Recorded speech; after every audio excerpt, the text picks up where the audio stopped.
এবারে finish stable bleaching পাউডারের সৌজন্যে কুরবানির পশুর হাটের খবর।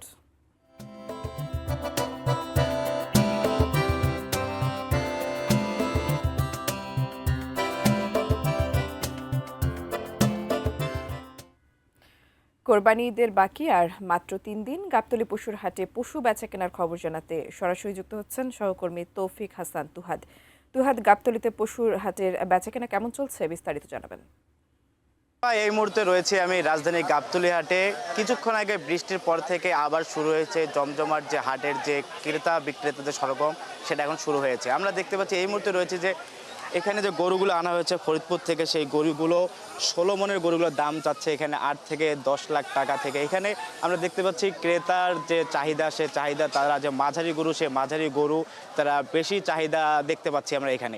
এবং বিক্রেতারা তারা গরুর দাম লাখ টাকা বেশি, তাদের যে 10 মনের বেশিরভাগই গরু দেখতে পাচ্ছি আমরা। এবং আমরা কিছুক্ষণ আগে এক বিক্রেতার সাথে কথা বলেছি, তিনি বলেছেন ফরিদপুর থেকে তিনি 6টি গরু নিয়ে এসেছেন এই গাবতলীর হাটে এবং তার ইতিমধ্যে একটি গরু বিক্রি হয়েছে। এবং তার সাথে কথা বলেছি, তিনি বলেছেন যে তার একটি গরু 16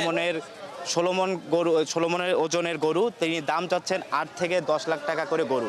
এবং এখানে যে কিছুক্ষণ আগে বৃষ্টির কারণে এখানে ক্রেতাদের সরগরম যে কম ছিল, এখন বৃষ্টি থেমে যাওয়ার পর তা আবার বেড়ে গিয়েছে। এবং কিছু অংশে কাদা, বৃষ্টি হওয়ার কারণে কাদা হওয়ার জন্য এখান থেকে ক্রেতাদের একটু ভোগান্তি বা বেগ পেতে হচ্ছে।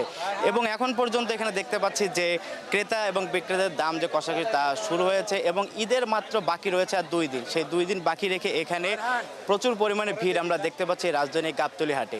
তো এখন পর্যন্ত এই ছিল রাজধানী গাবতলী হাটের সর্বশেষ। টুম্পা, ফিনিশ আপনার ঘরবাড়ি ও আঙ্গিনার সকল কীট পতঙ্গ ধ্বংস করে।